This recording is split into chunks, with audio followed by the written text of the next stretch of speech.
Sarah Kingsley arrived in Cutter's Bluff, Wyoming territory, on the last warm day of September 1882, carrying nothing but a leather satchel, a violin case, and a promise to herself that she would be gone before the first frost turned the ground to iron.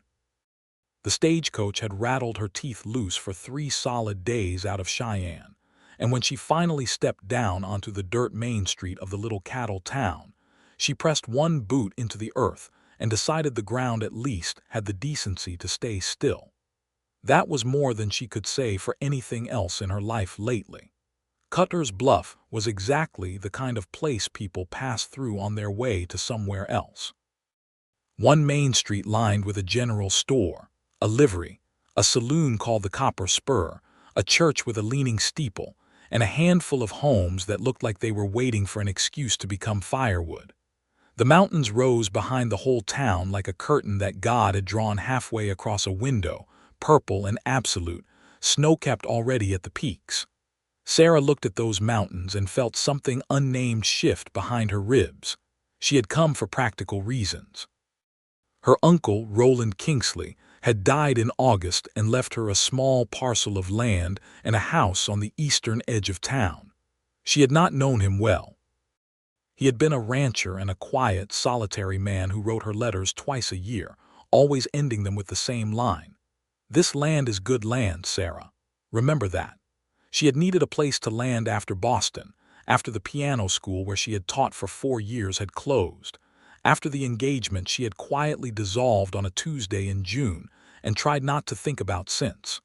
Wyoming had seemed as far away as the moon, which was precisely the point. She found the land office before she found anything else, as was her habit of solving logistical problems before emotional ones, and she stood at the counter while a thin man named Mr. Pratt shuffled papers and explained to her about the inheritance with the efficiency of a man who had repeated the same speech many times. "The house needs some work," he said, which turned out to be a significant understatement. The house needed a new roof in 2 sections, a repaired well crank, windows receded in their frames, and a front porch that had partially collapsed on its eastern end. The kitchen was functional. The hearth was sound. The 2 rooms upstairs were dusty but structurally intact. She stood in the middle of the main room with late September light falling through a gap in the shutters and looked at the work ahead of her and thought, "I can stay long enough to fix it up and sell it." That is all this is.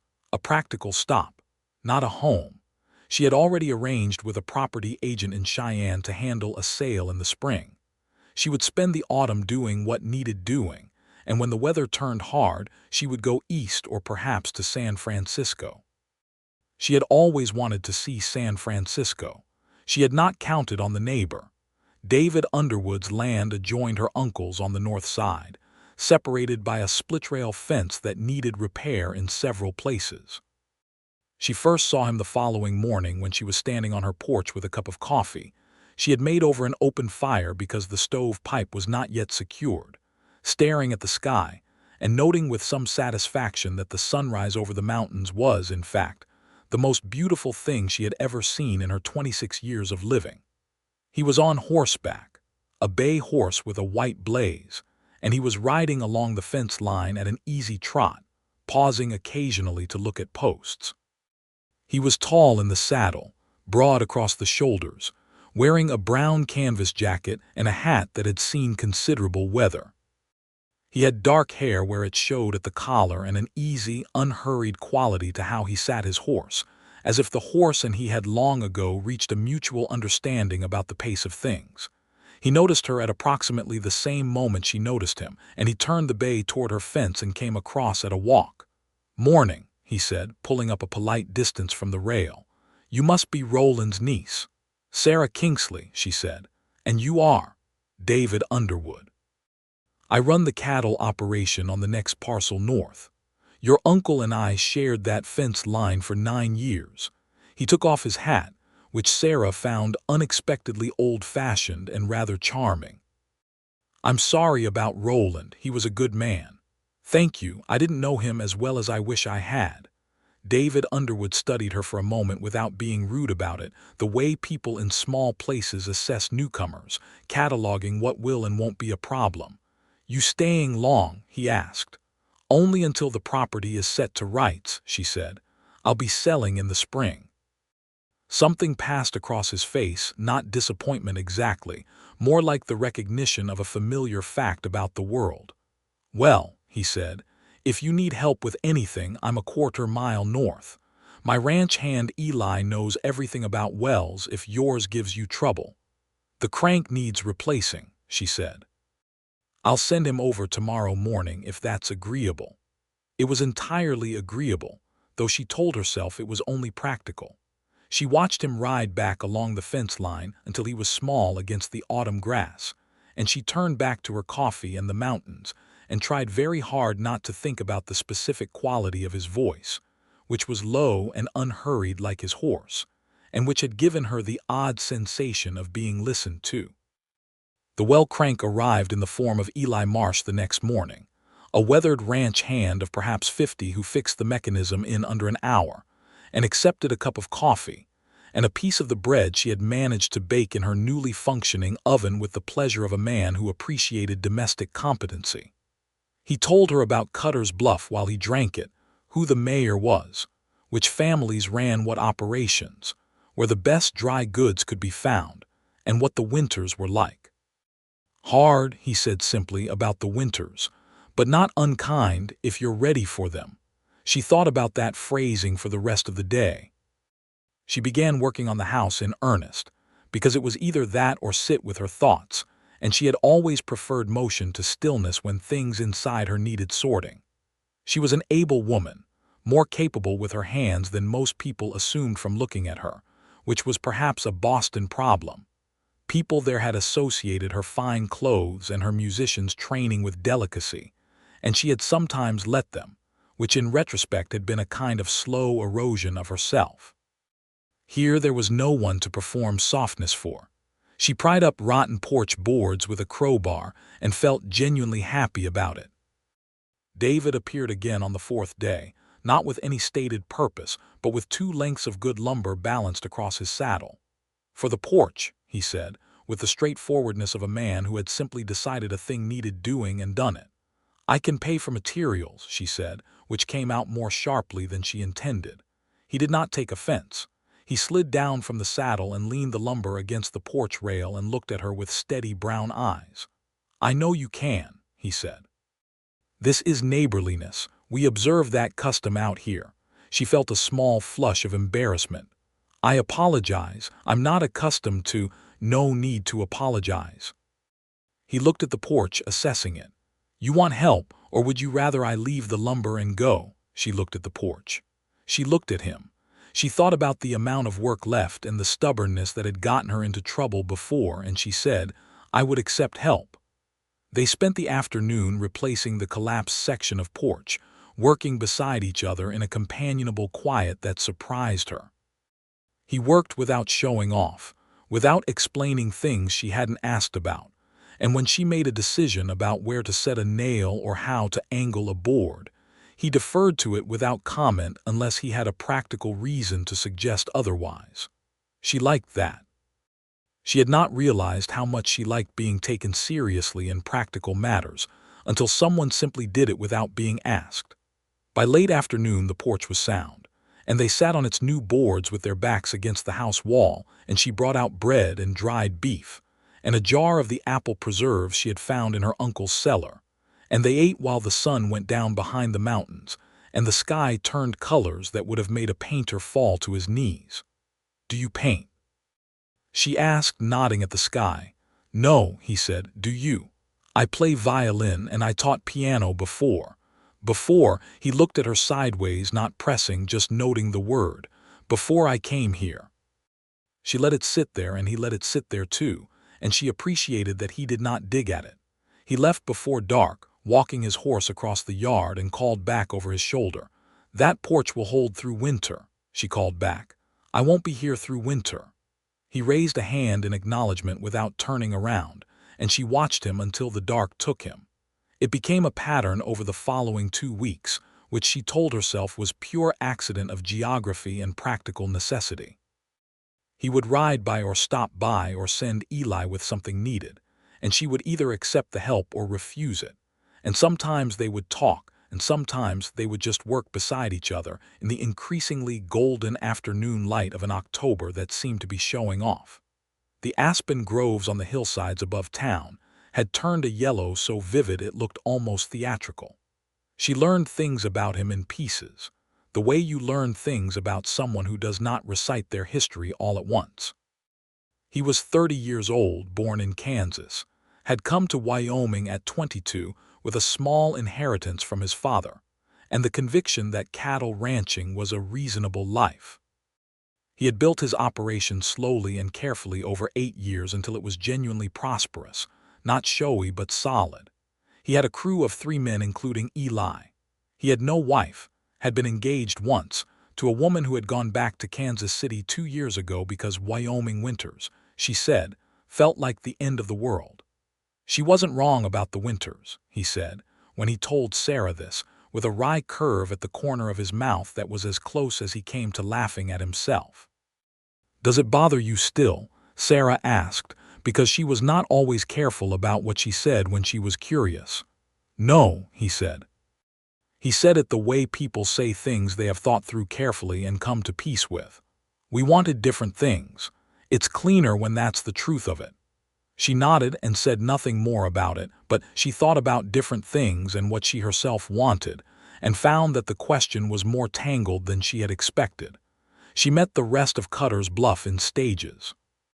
The minister, Reverend Albright, came to call in her first week, and was a kind, sensible man who made no great demands about church attendance. Mrs. Clara Finch ran the general store with her husband, and had a gift for knowing what people needed before they asked. The schoolteacher, a young woman named Agnes Porter who had come from Ohio the previous year, became something close to a friend. They shared a love of books and would sometimes spend an evening at Agnes's small house, reading aloud to each other from whatever volume had arrived in the most recent supply wagon. The Copper Spur Saloon was run by a broad, businesslike man named Tom Hatch, who served good whiskey, and maintained a rule against serious fighting on the premises that was reinforced by his considerable physical presence and his reputation for being genuinely hard to move. Sarah went once out of curiosity, which she understood was not what women did in 1882 in a Wyoming cattle town, and Tom Hatch served her a glass of cider without comment, and let her play the upright piano in the corner for an hour while the room gradually fell quieter, and the men listened as if they had forgotten she was a woman doing something unusual, and remembered only that someone was playing and the playing was good. David was in the Copper Spur that evening, she noticed. He was at a table with one of his ranch hands, and he was not looking at her, not obviously, but he was not talking either, just sitting with his drink and listening. After she finished, she thanked Tom and walked to the door, and David caught up with her outside without any particular hurry. "You play like that every night?" he asked. "I haven't played at all in months," she admitted. "Not since I haven't played." "You should play more," he said simply. She looked at him in the lantern light of the Copper Spur's porch and felt something move in her chest with the inconvenient clarity of water finding its level. "I'm going to San Francisco," she told him, which was not an answer to what he had said, and they both understood that. "I know," he said, and walked her home anyway through the dark October street. By mid-October the house was largely repaired. She had replaced the roof sections with help from David and Eli and a hired man from town. She had reglazed 3 windows. She had cleaned the chimney and laid in firewood, and organized her uncle's things with the sort of gentle thoroughness she imagined he deserved from the niece who had not known him well enough. She found in his desk a journal he had kept for 17 years, and she sat up late one night reading it, this quiet man who had loved his land with a completeness that reminded her of something she could not quite name. One entry from October of 1879 read, "Frost this morning, the mountains looking final, but the land underneath is only resting." That is the thing about this country that Easterners never quite believe. The resting is not death. She closed the journal and sat for a long time in the firelight. David came by the following afternoon with a question, ostensibly. He wanted to know about a section of fence on the south corner of her property that needed looking at before winter. And she made coffee and they sat at the kitchen table across from each other. And the practical question got answered in about 4 minutes. And then they just kept talking for 2 hours, which had happened before but this time felt different in a way that made her pay attention. He told her about a winter 3 years back when a blizzard had come through so fast that he had lost 40 head of cattle in a single night, and about how he had walked back to his house after and stood in the kitchen and thought very clearly, I can quit or I cannot quit.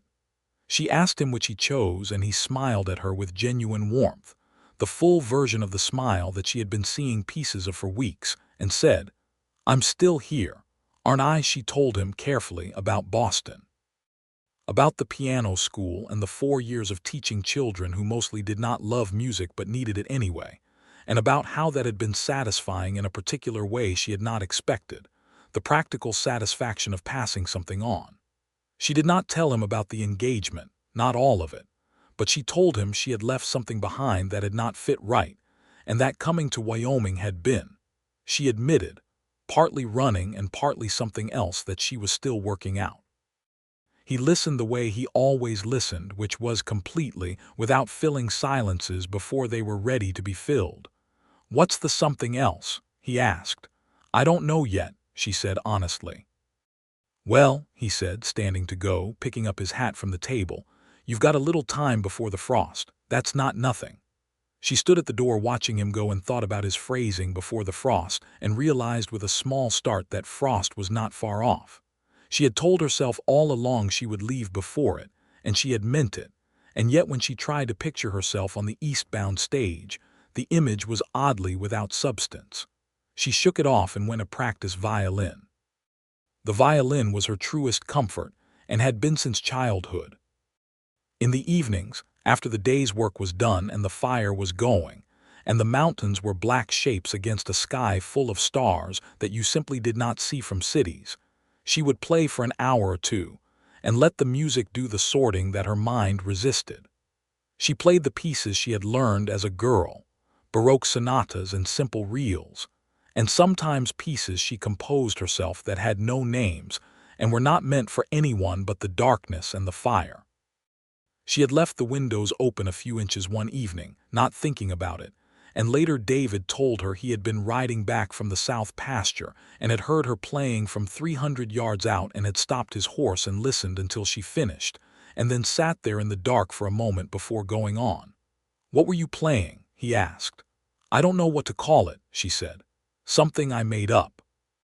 It sounded like the mountains look in the evening, he said, and she stared at him and he seemed mildly surprised that he had said it, and they both looked away from each other and at something else and the moment passed. But it did not actually pass. She carried it home and put it in her chest with the other moments she was carrying, which were accumulating at a rate that concerned her. October deepened. The nights went cold with a genuine chill that made her stoke the fire higher and appreciate the solid weight of the quilts she had found in her uncle's chest. The mornings had a bite to them. Twice she woke to find frost on the grass, not the killing frost, just the decorative kind, ice crystals on the fence posts and the outermost blades of grass that melted off by 9 in the morning and left the day clean and bright. But she noticed them. She counted them the way you count things you are watching. On a Saturday in late October, she rode into town with a list of supplies and found Agnes Porter in front of the general store looking upset in a controlled way that Sarah recognized as the specific face of someone trying not to make a scene. A man drunk at 11 in the morning, which was ambitious, was standing too close to Agnes and saying something in a low voice that Agnes was actively trying to move away from. Sarah stepped out of her saddle, tied her horse, and walked directly to Agnes's side. Agnes, she said, clearly and pleasantly as if the drunk man were not there, I've been looking for you. Did you still want to come by this evening? Agnes's eyes showed relief. Yes, she said immediately, playing along. Yes, absolutely. The drunk man turned his attention to Sarah, which she had anticipated and did not particularly enjoy. But before he could say whatever he was assembling, Tom Hatch appeared from the direction of the copper spur with the unhurried authority of a man who had dealt with this situation many times, took the drunk man firmly by the arm, and redirected him with the kind of casual, practiced force that made the whole thing look almost gentle. Agnes took a breath. "Thank you," she said quietly. "It's nothing. Sarah picked up her supply list. But come by this evening anyway. I have good coffee and I'll play for you if you want." Agnes came that evening and they talked for 3 hours while Sarah played intermittently, and the fire snapped, and the night pressed against the windows. Agnes talked about Ohio, and about teaching 20 children in a one-room schoolhouse with one reader between 4 grades, and about how she had thought she would hate Wyoming and had found instead that she loved it with an embarrassing fierceness that she had not told anyone. She had been here for a year, and she could not imagine being anywhere else. "Do you ever miss Ohio?" Sarah asked. "I miss people," Agnes said, "not the place." Sarah turned this over quietly. She did not know what she missed. She was not sure she had let herself want things enough to miss them properly. She told herself, "I am leaving before the frost." She told herself this the same way she had told herself many reasonable things over the years that had proven harder to maintain than expected. On the 1st of November, David came over with a request. It was not practical this time, and he knew it and did not pretend otherwise. He stood at her door in the cold afternoon light and said, "There's a harvest supper at the Albright Hall on Friday. Cutter's Bluff puts one on every year. I'd like you to come with me if you're willing." She looked at him for a moment.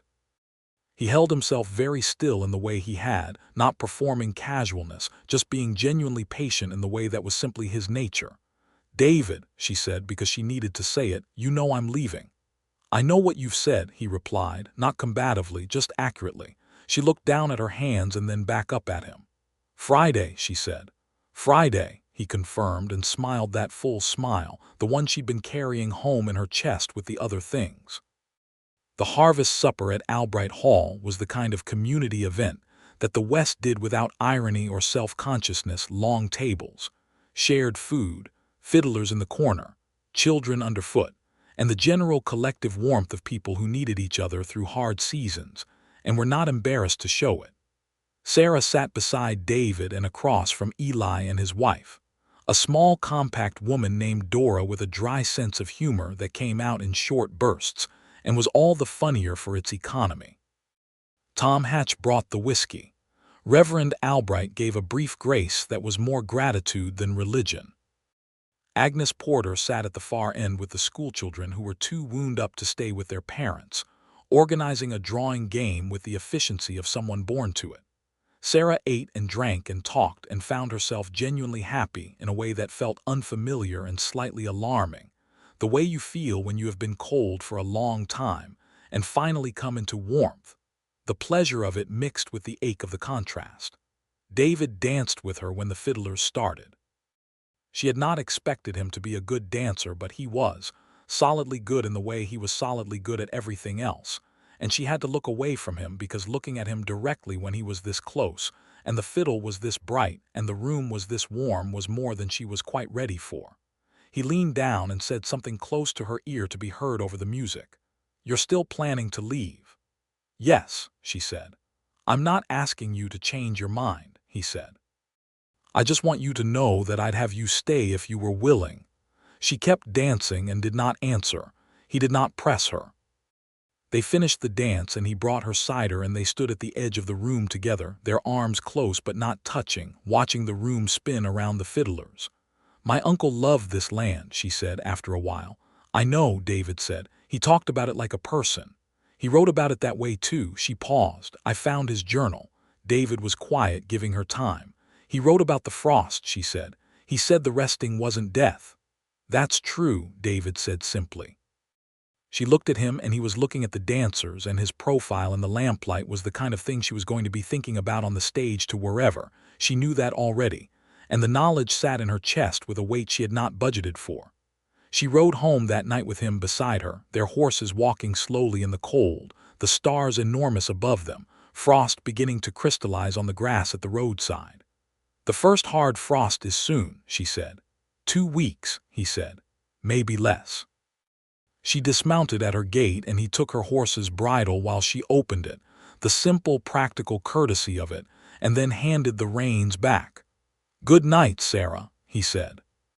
"Good night, David." She watched him ride north along the fence line and stood there in the cold long after he was gone, with the stars above her and the frost forming on the gate post under her hand, cold and crystalline and definite. 2 days later he came to her with something in his hands. It was morning early, and she was out behind the house looking at her uncle's garden plot, which was dead for the season now, the frost having taken the last of the late vegetables, the earth dark and waiting. She had been thinking about whether she should tell the spring buyer about the quality of the soil, which was remarkably good, dark and deep, and the kind of thing her uncle had cultivated deliberately over many years. David came around the corner of the house with a small wooden box and a look on his face that was different from his usual steadiness. He was thinking about something carefully and making peace with whatever it was as he walked. He stopped beside her at the edge of the garden. "I want to plant something," he said. She looked at the box. Inside she could see small paper envelopes and a cloth pouch, seed packets. She recognized lavender and what looked like several varieties she could not name at a glance, dark seeds in their papery wrappings. "In my garden," she said with a mild warning in her voice. "Your garden," he confirmed.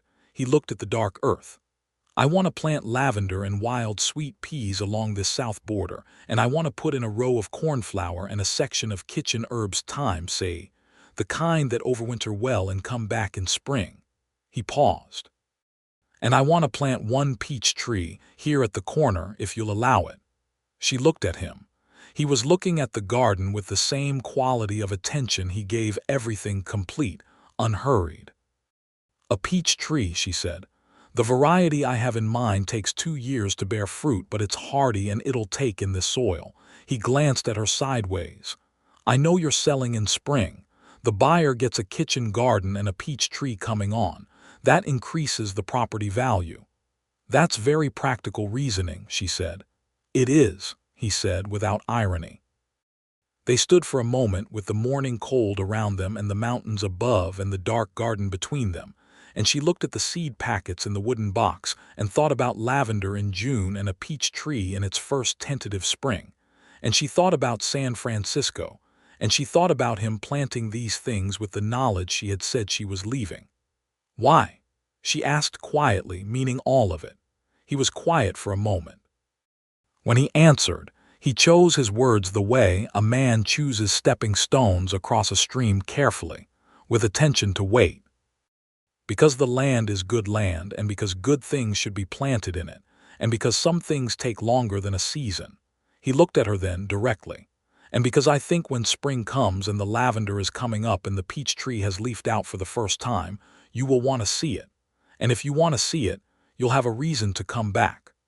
The honesty of it hit her somewhere deep and quiet. She reached out and took the wooden box from him without speaking. She looked at the seed packets for a long moment, and then she looked at the garden, and then she looked at him. "Well," she said, with a voice that was not entirely steady, "we had better plan it properly." They spent the morning planting. He knew what he was doing and she learned quickly, and they worked in the cold November air with their breath visible and the soil cold and rich between their fingers. He set the peach tree, a dormant whip barely taller than her knee, which he had brought separately on horseback, in the corner he had indicated, and he showed her how to pack the earth around it and where to position it in relation to the winter sun. She planted the lavender seeds herself, pressing them into the prepared bed with her thumb, each one a small, deliberate choice. They did not talk much while they worked. They didn't need to.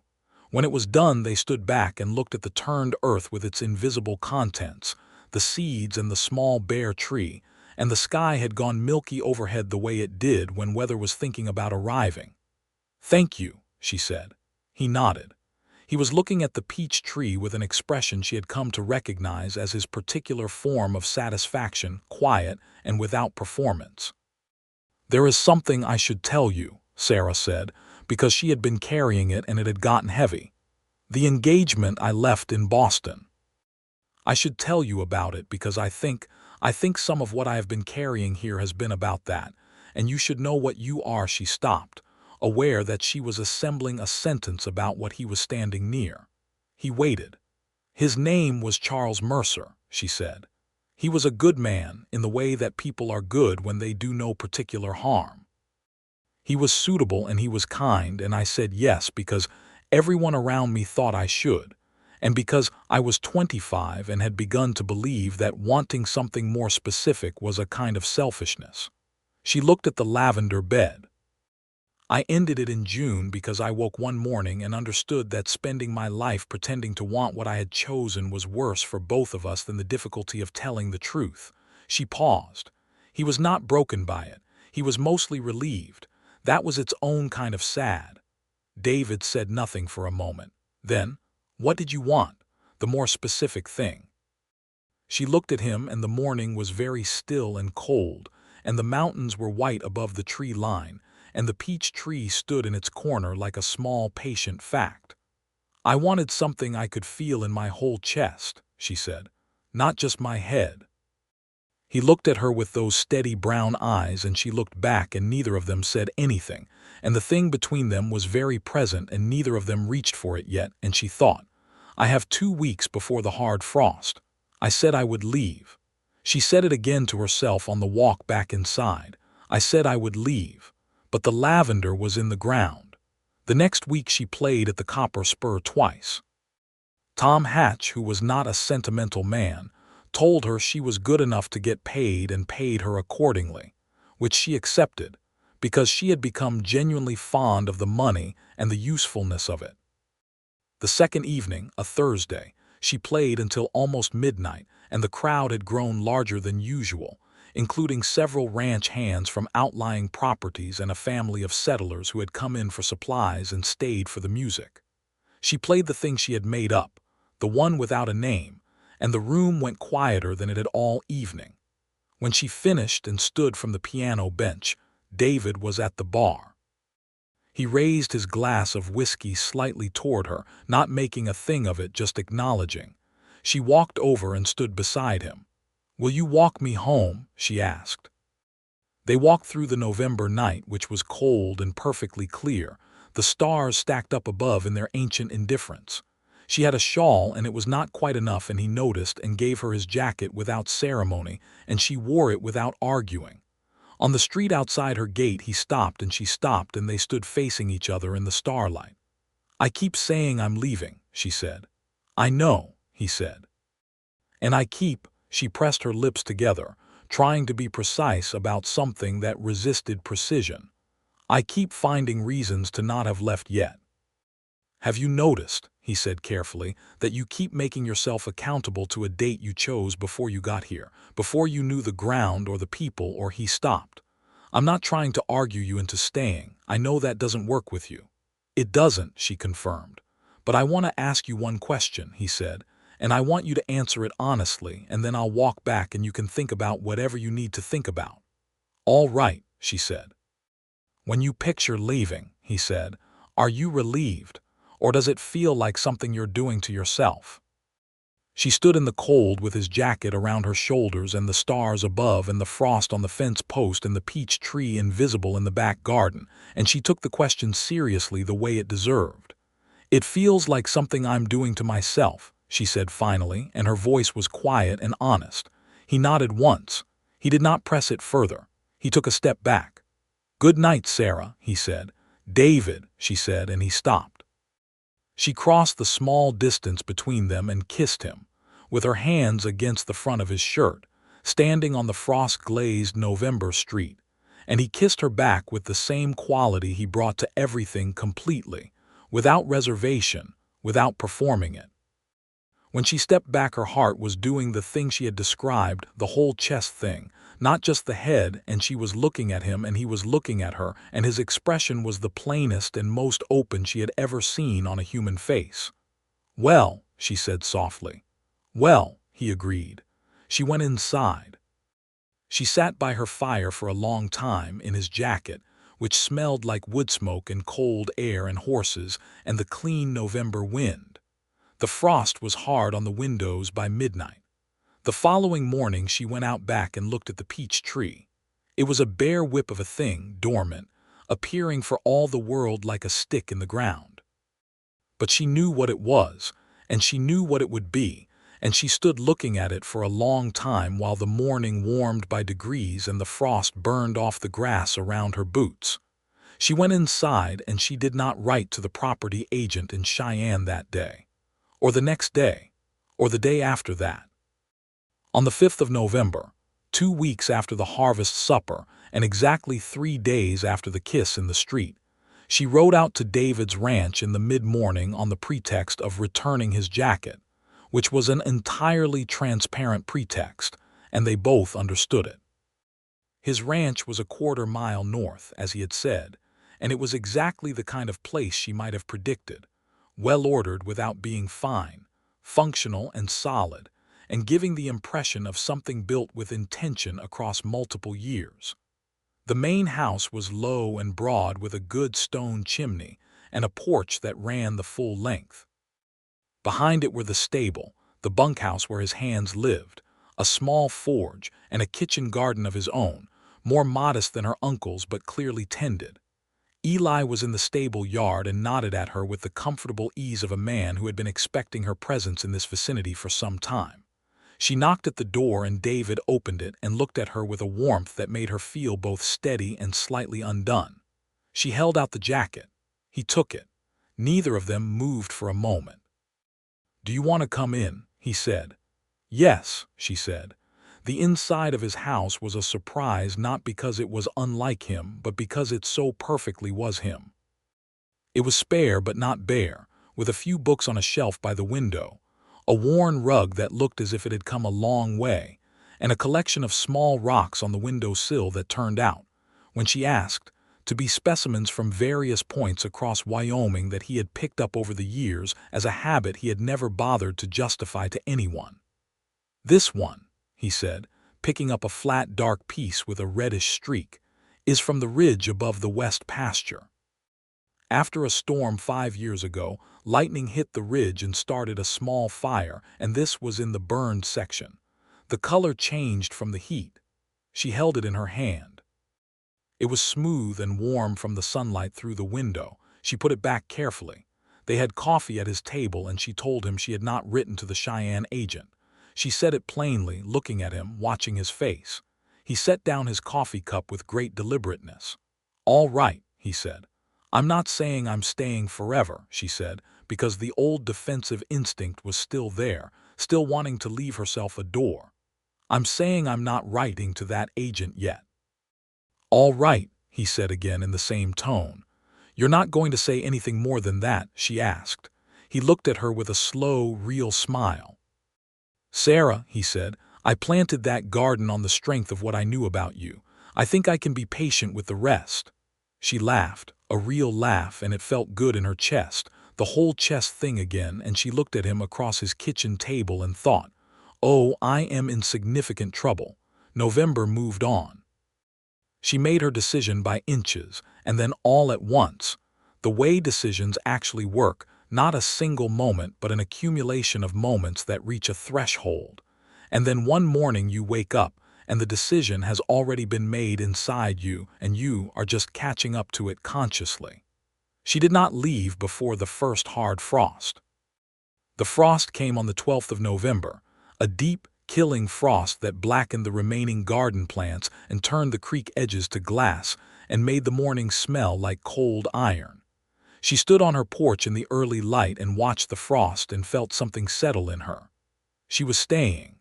She wrote to the Cheyenne property agent and told him she was postponing the sale.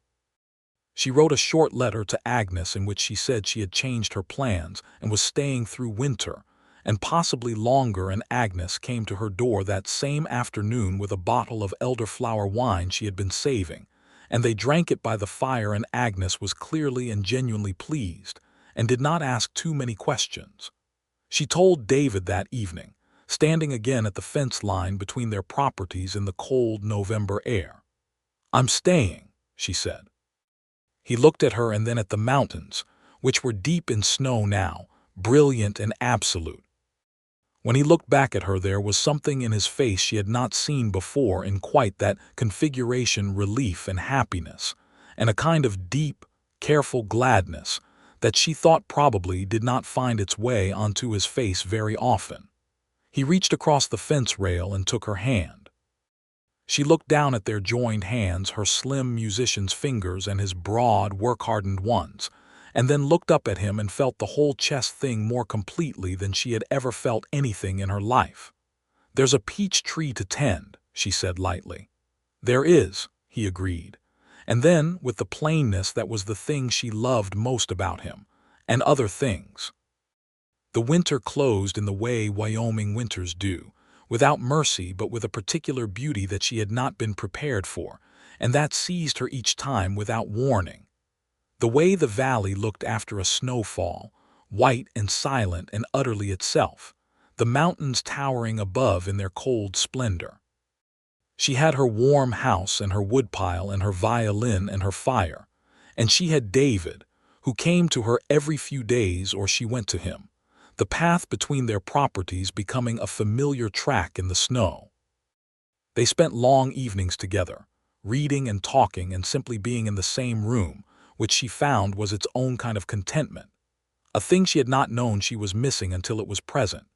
He was reading his way through a history of the cattle trade in the territories, a thick and earnest book, and sometimes he would read passages to her, and she would comment, and sometimes she would play, and he would sit in the chair by the fire and listen with his whole attention. She learned more about him in the winter months. She learned that he had a gift for fixing mechanical things that he was mildly embarrassed about, as if it were an undignified talent for a cattleman to possess. She learned that he had a temper that was slow to rise but real when it arrived, and that after it passed, he was genuinely apologetic without being excessive about it. She learned that he had been lonely in a quiet, steady way for a long time, the loneliness of a person who is good at being alone because they have had to be, not because it is what they would choose. She told him things too. She told him about her mother, who had died when Sarah was 14, and about the way music had become the thing she talked to after that, the violin, a voice when words were insufficient. She told him about her years in Boston with more clarity than before, and about the version of herself she had been performing there and how tired she had become of it. She told him that Cutler's Bluff had done something to that performance, had made it unnecessary, and that she was not sure yet entirely who she was without it, but she was finding out. December arrived, and with it a blizzard that kept her inside for 4 days straight, which she spent baking bread, mending clothes, reading and playing the violin until she had played through everything she knew and started inventing again. On the 4th day the storm broke and the world was silent and white, and she waded through knee-high snow to the fence line and found David already there from the other direction, his breath white, his face reddened by the cold. They stood on either side of the fence in the silent white world and looked at each other. "All your cattle accounted for?" she asked. "Lost 2 head on the 2nd night," he said, with the brief, controlled regret of a man who has absorbed losses and moved on. "Everyone else is fine. You." "I read the entirety of my uncle's history of Roman agriculture and started inventing music," she said. He laughed, a full, free laugh that she had been drawing out of him more often lately and that she felt was one of her genuine accomplishments. "Come for dinner," he said. "Eli's wife made a roast and there is more than enough." She came to dinner and Eli and Dora were there, and it was warm and bright, and the food was good, and afterward Dora brought out a fiddle from somewhere, and she and Sarah played together for an hour. Dora's style entirely different from Sarah's, rougher and more improvisational, Western dance tunes versus Sarah's classical inclination.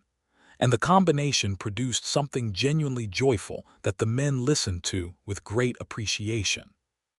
Walking home through the snow in the dark, David beside her with a lantern, She took his arm without thinking about it, and he folded his over hers, and they walked like that in the clear, cold night with the stars blazing above. At her gate she turned to him.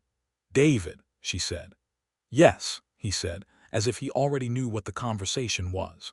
She considered how to say the thing she wanted to say. She had been thinking about it for several weeks and had not found the exact words, which was unusual for her. She was generally a woman of words. "I want you to understand," she said, "that this is not the same decision I made in Boston. This is the opposite decision. I'm not staying because it is practical or because everyone around me thinks I should or because I have started to believe that wanting something more specific is selfishness." She held his gaze steadily. "I am staying because this is where the whole chess thing lives." He looked at her for a long moment in the lantern light, the snow all around them, the mountains black and enormous above, the stars scattered beyond counting. "I love you," he said, simply, completely, without decoration. She felt those 3 words go all the way down. "I love you," she said back, with the full weight of what she meant. He kissed her in the snow at the gate, with the lantern hanging between them and the cold and the great silence of the winter Wyoming night. And it was, she thought, while it was happening, with the part of her mind that was always slightly outside even the best moments. It was exactly what she had meant when she said the whole chess thing. Christmas in Cutter's Bluff was modest and genuine. The Albright Hall was decorated with pine branches and red ribbon, and the community gathered for a service, and then for a shared supper in the way they gathered for everything without fuss, with warmth. Sarah brought 2 pies from apples she had found preserved in her uncle's cellar. David brought whiskey for the men and sweet preserves for the table. Agnes organized the children into a carol performance that was more enthusiastic than accurate and entirely wonderful. Reverend Albright gave a gentle sermon about roots and belonging that Sarah listened to with full attention. She had sent letters to her father's sister in Providence, the only family she had remaining, a brisk, practical aunt named Harriet who had raised mild eyebrows at the Wyoming plan but had not interfered. In her Christmas letter she told Harriet for the first time that she was not selling the property, that she had settled in Cutter's Bluff, and that she had met someone she would like Harriet to know about. She wrote David's name and 3 sentences about him, all of them accurate and none of them sufficient. Harriet's response arrived in late January and was characteristic, brisk, practical, and underneath it, genuinely warm. "He sounds sensible," Harriet wrote. "I am glad you have sense enough to know what sensible is worth. Your father would be pleased, and so am I." Sarah read this to David over coffee one February morning, and he sat with it for a moment. "High praise," he said finally, with his dry humor. "From Harriet, that is the equivalent of a standing ovation," Sarah confirmed. February was hard, the kind of cold that made going outside a physical negotiation, and she spent a lot of it inside working on her music and on correspondence and on the slow, steady business of making a life somewhere rather than visiting it. She ordered seeds from a catalog for the spring garden. She had the violin restrung by a traveling craftsman who came through on the stage. She baked things and gave them to neighbors and learned that community, in a small place, is maintained by small consistencies, by showing up and being recognizable as someone who shows up. She thought a lot, in those long winter evenings, about injustice not as an abstraction, but as the practical reality of what she observed around her. The saloon had unwritten rules that kept certain people out. The town's limited prosperity was unevenly distributed in ways that followed predictable lines. There was a family of Mexican settlers on the south edge of town, the Reyes family, who had arrived 2 years before and were neighbors by geography, but not always by the social mathematics of Cutter's Bluff. She began stopping at their house on her trips to town, and she brought Rosa Reyes, who was her own age and had 4 children and a husband who worked long hours as a farrier, some of the apple preserves and later the bread. And they sat together and talked in a mixture of Sarah's, limited Spanish, and Rosa's, better English, and both of them filled in the gaps with hands and facial expressions, and the universal language of shared coffee. She told David about the Ray's family one evening. "I know them," he said. "Manuel is a good farrier. I've brought horses to him." "Does the town treat them fairly?" she asked. He considered this honestly. "Better than some places would," he said, "and not as well as it should." She nodded. It was an honest answer.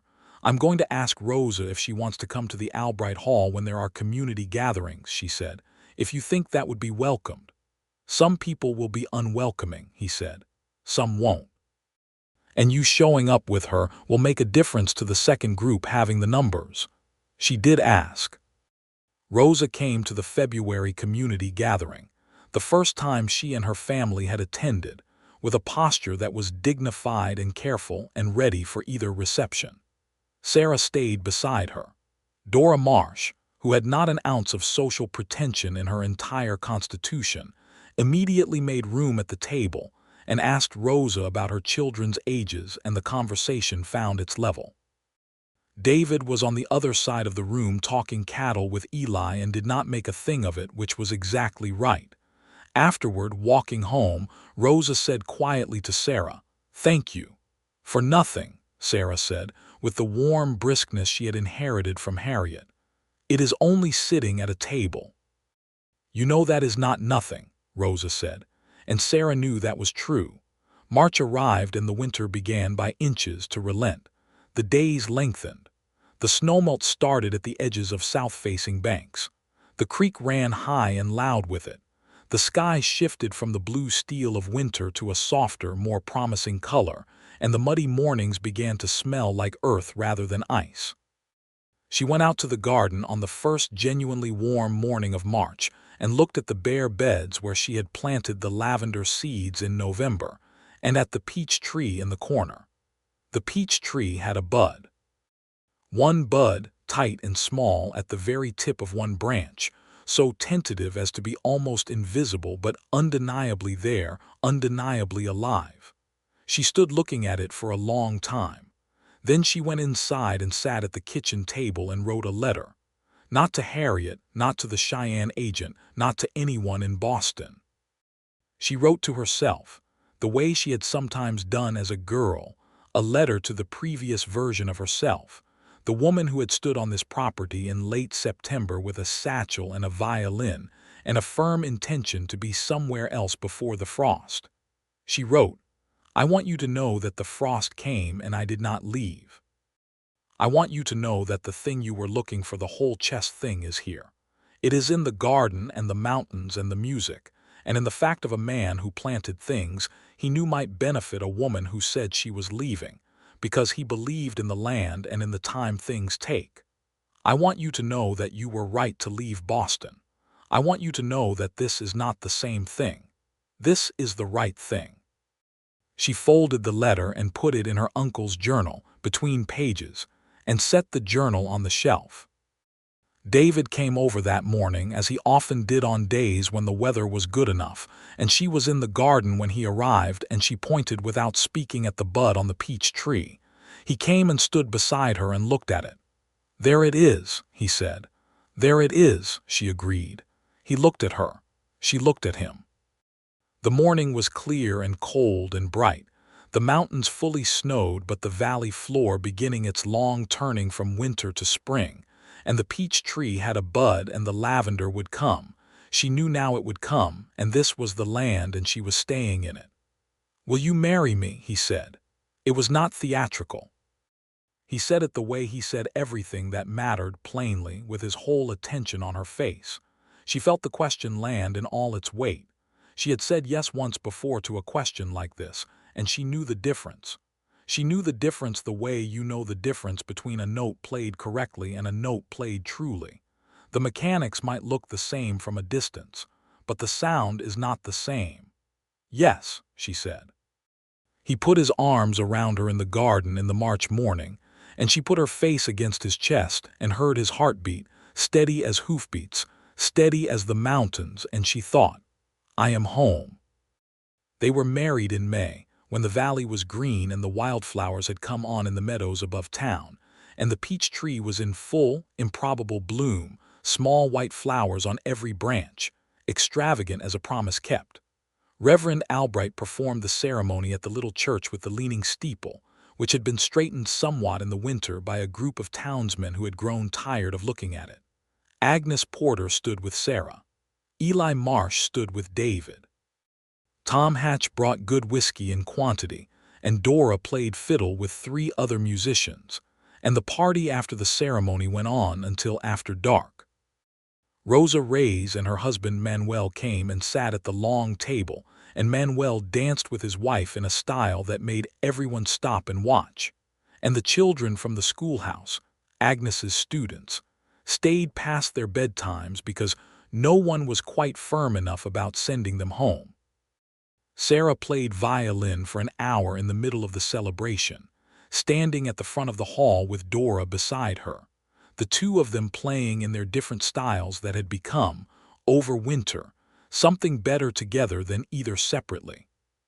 She played the piece without a name, the one that sounded like the mountains looked in the evening, and looked out across the room at her husband at a table with his friends, and felt the whole chess thing so completely that she had to concentrate to keep the bow moving.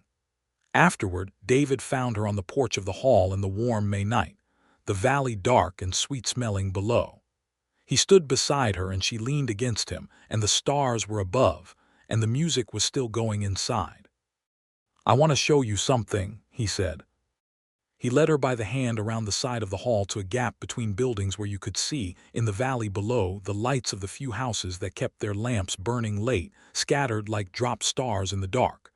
Beyond them, invisible but utterly present, the land ran north to his ranch and east to hers, their land now, and then to the creek and the aspens and the mountains behind. "This is ours," he said quietly. She looked at it. "Yes," she said. "All of it."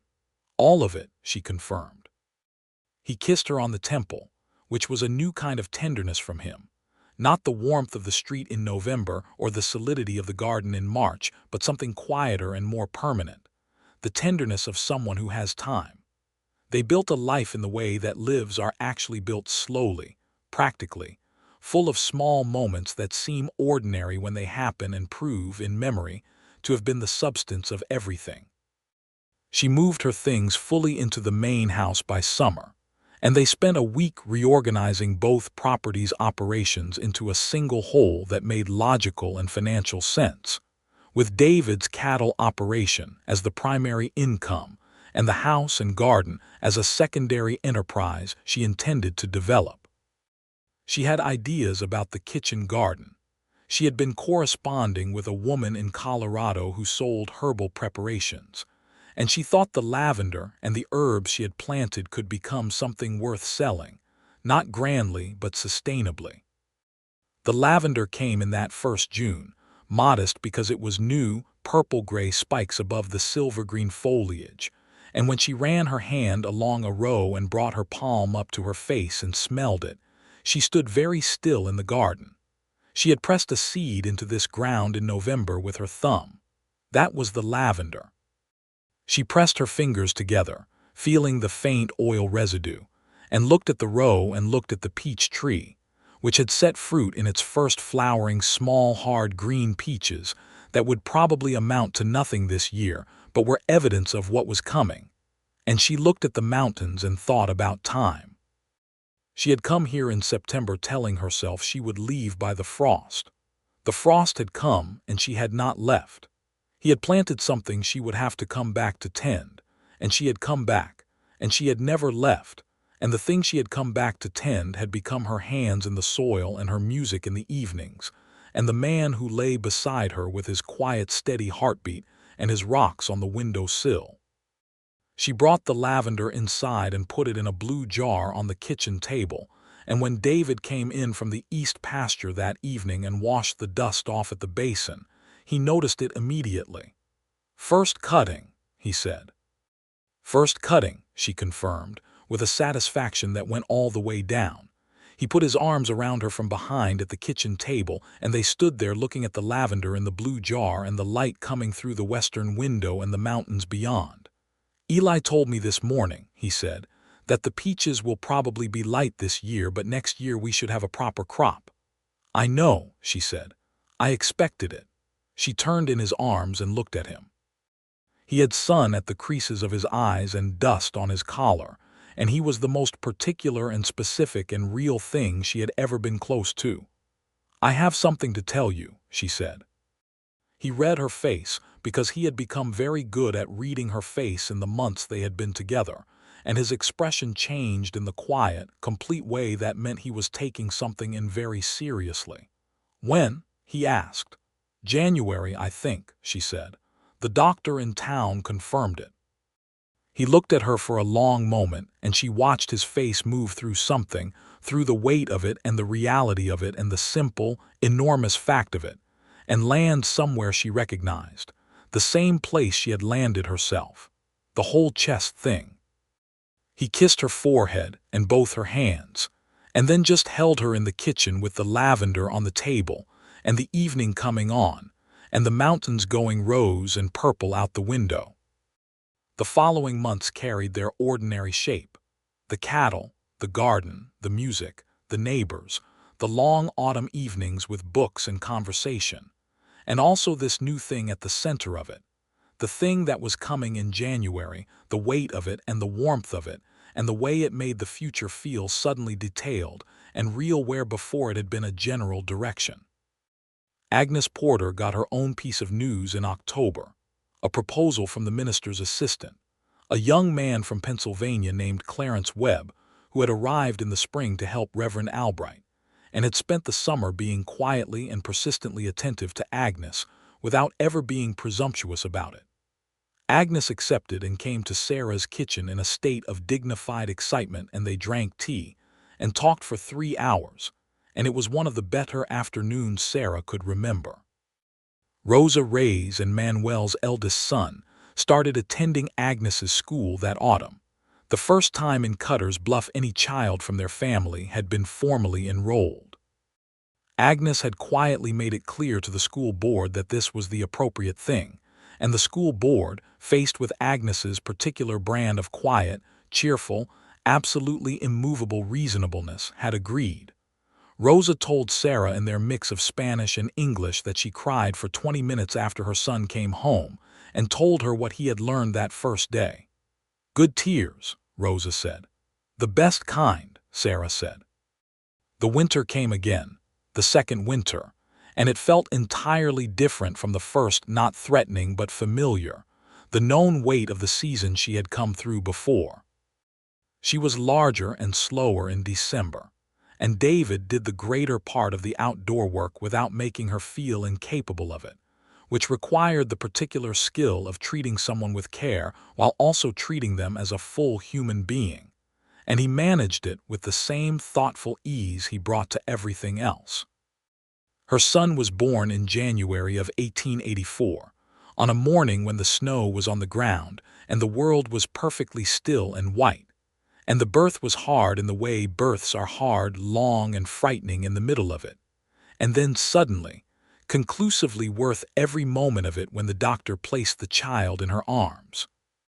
David was beside her, had been beside her through the whole of it, and when she looked at him over the head of their son, his face was the most open she had ever seen it, raw with something that she understood was the feeling that does not have a name because its name is everything. They named the boy Roland Eli Underwood. Roland for her uncle, whose journal still sat on the shelf, whose land had brought her here, who had written that the resting was not death. Eli for the ranch hand who had fixed the well on the second morning, and who had been a constant, steady presence in both their lives. David did not point out that it was a generous name to give to a ranch hand, because he understood why she loved Eli, and because naming things right is the best kind of generosity. Eli himself, when he heard, went briefly and completely silent in a way that Dora told Sarah later was the equivalent, from Eli, of a lengthy speech. Spring came to Cutter's Bluff in its same slow, extravagant way, the snowmelt and the green coming up through the brown, and the wildflowers in the high meadows, and the aspens leafing out above the town. Sarah was up and working again by March, Roland strapped to her back in a fashion she had improvised from a shawl and information from Rosa, who was experienced with such things. She was in the garden on the first warm morning, one-handed, doing what needed doing. The peach tree had survived its second winter. She stood in front of it in the March morning and looked at the buds along every branch, many more than last year, a full and definite promise of the fruit that Eli had said would come. She looked at the lavender bed, which she could already see was going to be much more substantial this year, the established plants putting out new growth from the crown. She looked at the kitchen herb section, the thyme and sage that had indeed overwintered as David had said they would, and that would come back bigger and more useful than the year before. She stood in her garden in the March morning with her son on her back, 3 months old and astonishingly awake, and looking at everything with the flat, earnest gaze of a person encountering the world for the first time and finding it worth examining. She turned so he could see the peach tree. "That tree," she told him conversationally, because she had heard that you should talk to them and she had never been someone who could not talk, "was planted in November of 1882 by your father as a reason for your mother to come back. I had said I would leave before the frost and he planted something I would have to come back to tend." The baby looked at the peach tree with profound seriousness. "It worked," she told him. "That is the important thing to understand about your father. He works with time the way other people work against it." David's voice came from behind her. He had come around the corner of the house. She had not heard his footsteps in the soft ground. "Are you explaining the garden to him?" "I'm explaining you to him," she said. He came and stood beside her and looked at the peach tree and then at Roland, and then at her with the smile that had once required careful drawing out and now came easily, because she had been drawing it out consistently for a year and a half and it had developed a habit. "The peaches will be real this year," he said. "I know." She leaned against his shoulder. "I'm going to dry some for winter and put some up in jars. Rosa knows how. And the lavender. I wrote to the woman in Colorado. She'll take the whole cutting if the crop is as good as I think it will be." She tilted her head back and looked at the sky, which was the deep blue of a Wyoming March morning, sharp and clean, and full of the specific light that she had tried to describe in music once and had not quite captured but would keep trying. "We are going to be all right, David Underwood." "We are," he said, and there was no uncertainty in it, because certainty was his native language and she had come to understand that this was not complacency, but the expression of someone who has thought things through fully and knows the ground they are standing on. The peaches came in that August in the second year, small and golden and more sweet than she had expected, hanging from the branches of the tree that had been a bare stick in the November ground when she pressed lavender seeds in with her thumb. She picked them on a warm morning with Roland in his basket in the shade of the tree, and David sitting on the porch watching her and ostensibly reading, but in fact, she knew, watching her. She ate the first peach standing at the tree, and it was perfectly ripe and the juice ran down her chin and she laughed. "Good," David called. "Beyond good," she called back. She brought him one, and he ate it there on the porch steps, and nodded in the serious way he had about things that were exactly right. They put up 16 jars of peach preserves that week, she and Rosa together in her kitchen, with the children underfoot and the smell of fruit and sugar heavy in the warm air, and the two women talking in their combined language about gardens and children, and the odd, specific satisfactions of a life made with hands. She sent 1 jar to Harriet in Providence with a note. "From a tree planted in November of 1882, the peaches have come in. Everything is exactly right." Harriet wrote back in September, "Save me a jar for next year. And give that sensible man of yours my regards." She gave David the regards that evening, and he accepted them with the brief, pleased gravity of a man who values the opinion of formidable women, which was something she had known about him for a while now. The autumn of 1884 passed in its golden way, the aspens turning, the mountain peaks going white again, the cattle driven down from summer pasture, the garden put to bed for winter with the sort of thoughtful preparation that is itself a form of optimism, putting things in the ground with the expectation of return. She planted more lavender this year, extending the bed along the full south border as David had originally planned. She planted tulip bulbs that a woman in Cheyenne had sent her, not knowing how they would do but willing to try. She cut the sage back and dressed it with compost from the pile she had started in the corner. She stood at the peach tree in October, before the frost, and tied burlap around its base, the way the woman in Colorado had described in a letter, to protect the roots.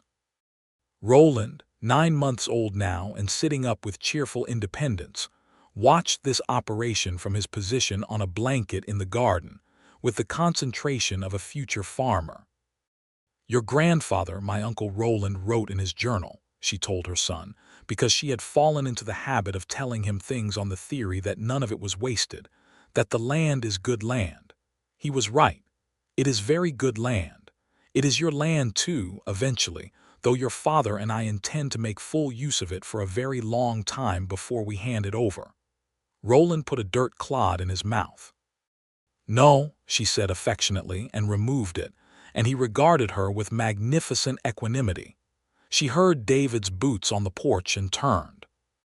He was leaning against the post, watching her and Roland in the garden in the late October afternoon, with the mountains behind her all bronze and purple and white and the garden around her in its late-season colors, and his expression was the one she had come to think of as his full expression, not the smile particularly, but the look of a man who is exactly where he intends to be, in full possession of his own life, at peace with the ground under his feet. "Come look at this," she called. He came across the garden and crouched beside Roland, and the two of them regarded each other with the mutual gravity of father and son. "We've put the garden to bed for winter," she reported. "Good," he said. "The peach tree is protected." "Good," he looked up at her. "The frost will be here in 2 weeks." She looked at him. "I know," she said. "Different this time," he said. "Completely different," she said. "This time I have somewhere to be."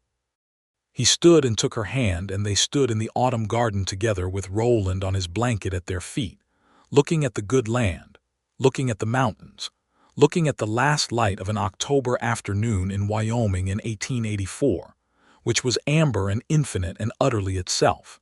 And she thought about September of 1882, and the woman who had stepped off a stagecoach with a satchel and a violin, and a plan to be gone before the frost. And she thought about the distance between that woman and this one, and the distance was not miles and not years, but a depth, the depth of being fully somewhere, fully with someone, fully herself. She had said she would not stay past the frost. He had planted something she would have to come back to tend. She had come back and she had stayed, and the thing she had tended had grown roots deeper than any frost could reach. The mountains were patient and enormous above them. The peach tree stood protected at its corner. The lavender was done for the year but would come back in spring, as established things do, as things properly planted in good ground always do, larger and more certain each returning season. And they stayed there, the 3 of them, in the fading afternoon of the last warm day of October, while the frost gathered itself in the high places and prepared to come down, as it always did, as it always would, and as they, now, were entirely ready for it. The following spring, 1885, the lavender came up in such force that Sarah had to write to the woman in Colorado and tell her the harvest would be larger than she had estimated. The peach tree leafed out in early April, with a confidence that made her feel proud in a completely irrational way. The tulip bulbs she had put in on faith produced 7 fat red blooms along the south fence that made her stop in her tracks the first morning she saw them. Roland was walking by then, or something that served the purpose of walking, a determined careening forward motion that got him approximately where he intended to go and covered him in dirt at least 4 times a day. He spent significant portions of each morning in the garden with her, sitting in the dirt with a hand trowel she had given him, doing something he apparently found deeply purposeful. Agnes Webb, née Porter, had a daughter in April, and Sarah was at her side through the labor the way Agnes had been at hers, and the baby was pink and loud, and Agnes cried immediately, and Clarence Webb sat in the kitchen with David afterward drinking coffee, with the expression of a man who has just survived something very large and needs a moment. The town grew by small degrees, the way small towns do in good years. A new family here, a building repaired there, a business opened at the end of the main street that sold farm equipment and did well. Tom Hatch added a room to the Copper Spur and put in a second piano, which was an optimistic act and was rewarded accordingly. The school had so many students that year that Agnes petitioned the town for a second teacher, which she got in the form of a sharp, capable young woman from Denver, who arrived in August with strong opinions about arithmetic and a willingness to see what Wyoming was. Sarah played at the Copper Spur less often now, not because she had stopped loving music, but because her life had filled in ways that shifted its placement. She played at home every evening, sometimes with David listening and sometimes alone, and she had taken to teaching Roland to distinguish notes, which he did with an attention that made her wonder with private delight what he would find his way to.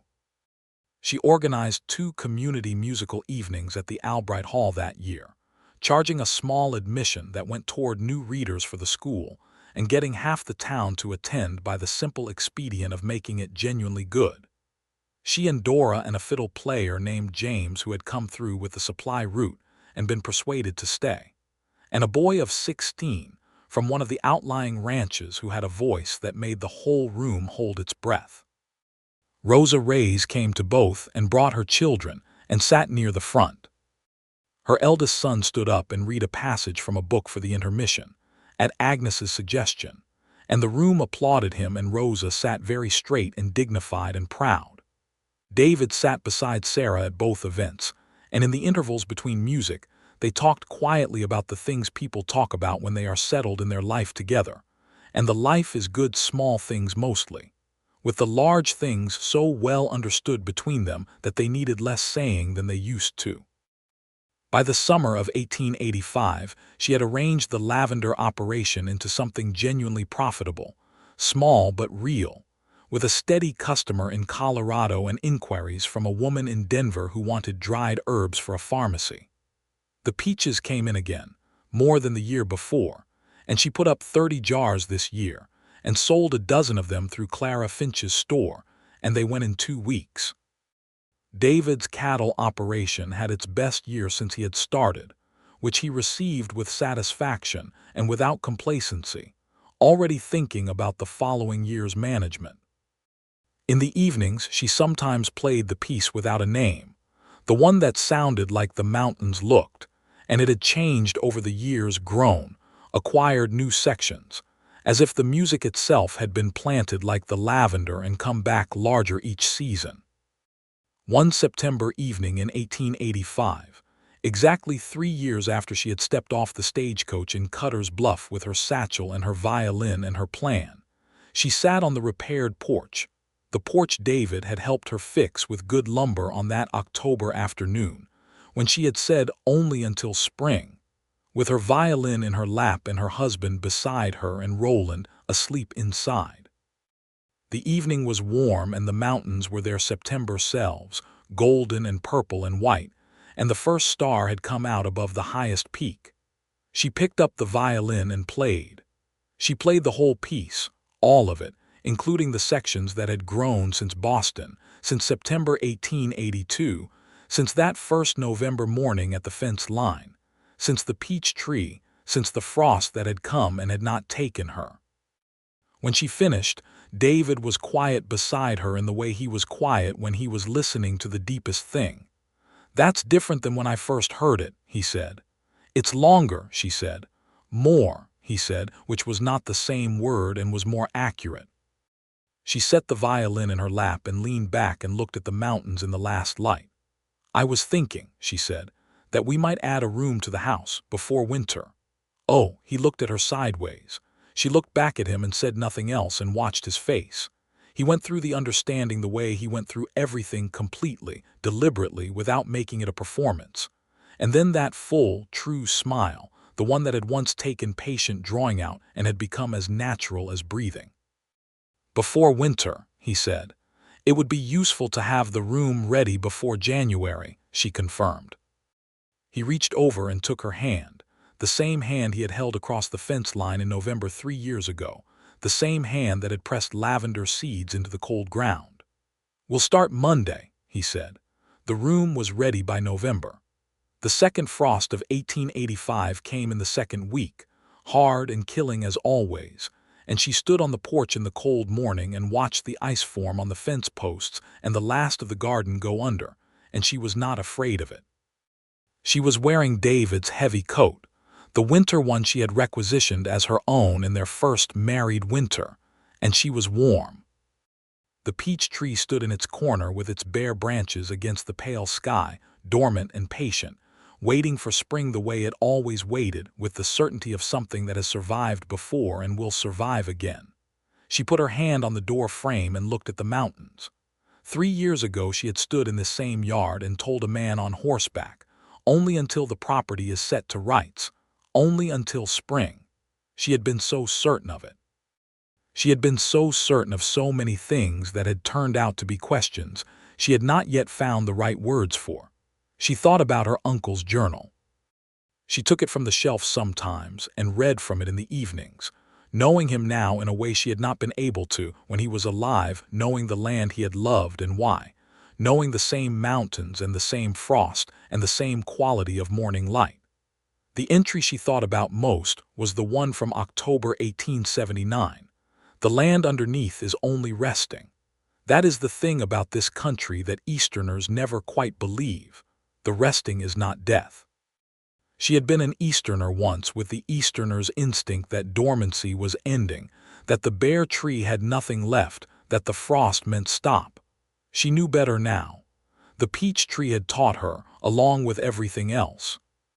The frost was on the fence and the garden was under and the mountains were white and the valley was hers, genuinely hers. And inside the house was David and Roland, and the new room waiting, and a life so fully inhabitable that she sometimes had to stand still in the middle of it just to take it in completely. She would stay. She would tend the lavender and the peach tree and the kitchen herbs, and the man who had planted them, with the patience of someone who understood how things grow.